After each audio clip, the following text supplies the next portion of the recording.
Sir firstly congratulations. ಮುಹೂರ್ತ ಈಗಷ್ಟೇ ಆಗಿದೆ. ಲೈನ್ ಅಪ್ ಕೂಡ ತುಂಬ ಚೆನ್ನಾಗಿದೆ. 3 ಸಿನಿಮಾ ಪ್ಲಸ್ ಇದು 4th ಸಿನಿಮಾ ಇದು. ಸೊ 20ನೇ ವಯಸ್ಸಿಗೆ 45ನೇ ಸಿನಿಮಾ ಮಾಡ್ತಿರೋದು ಎಷ್ಟು ಖುಷಿ ಇದೆ? ತುಂಬಾ ಖುಷಿ ಇದೆ. ಬಟ್ ಒಂದು 5-6 ಕಮ್ಮಿ ಆಯ್ತೇನೋ ಅನಿಸ್ತಾ ಇದೆ. ರಿಯಲ್ ಇದು ನಿಜ ಹೇಳ್ತಾ ಇದ್ದೆ. ಒಂದು 5-6 ಕಮ್ಮಿ ಆಯ್ತೇನೋ. ಬಿಕಾಸ್ ಇನ್ ಬಿಟ್ವೀನ್ ಸ್ವಲ್ಪ ಡಿಲೇ ಮಾಡಿದೆ.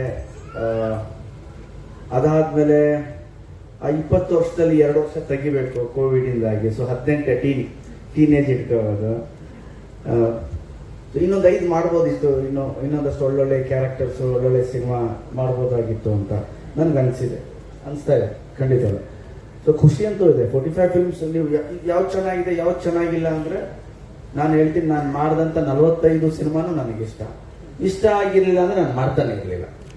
Hit to flop is second, like ಆವಾಗಲೇ ಹೇಳಿದ ಹಾಗೆ. ಖುಷಿ ಇದೆ. So I want to do more cinemas and as a ಇಂಡಸ್ಟ್ರಿಯಾಗಿ ಯೋಚನೆ ಮಾಡಬೇಕು ಅಂದರೆ ಫಿಲ್ಮ್ಸ್ ತುಂಬ ಕಮ್ಮಿ ಬರ್ತಾ ಇದೆ. ನಮ್ಮ ಥಿಯೇಟರ್ಸ್ಗೆ ನಮ್ಮ ಕನ್ನಡ ಸಿನಿಮಾಗಳು ಹೆಚ್ಚೆಚ್ಚಾಗಿ ಬರಬೇಕು.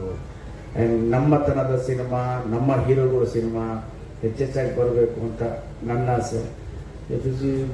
ನಾನು ಕಂಪೇರಿಸನ್ನು ಬೇರೆ ಲ್ಯಾಂಗ್ವೇಜು ಅಂತ ಏನು ಮಾತಾಡ್ತಿಲ್ಲ. ನಾನು ಮಾತಾಡ್ತಿರೋದು ಬರೀ ನನ್ನ ಸಿನಿಮಾ, ನಮ್ಮ ಭಾಷೆ, ನಮ್ಮ ಥಿಯೇಟರ್, ನಮ್ಮ ಆಡಿಯನ್ಸ್, ನಮ್ಮ ಅಭಿಮಾನಿಗಳು. ಇವ್ರನ್ನ ಎಷ್ಟು ಎಂಟರ್ಟೈನ್ ಮಾಡ್ತೀವೋ, ಎಷ್ಟು ಬರ್ಮಾಡ್ಕೊಳ್ತೀವೋ ಅಷ್ಟು ಒಳ್ಳೇದು ಅಂತ ನನ್ನ ಭಾವನೆ.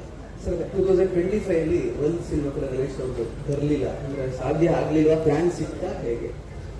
ಪ್ಲಾನ್ ಸಿಕ್ತು, ಕಾರಣಾಂತರದಿಂದ ಬರಲಿಲ್ಲ. ಡಿಲೇ ಆಗ್ತಾ ಹೋಯ್ತು ಶೂಟಿಂಗ್.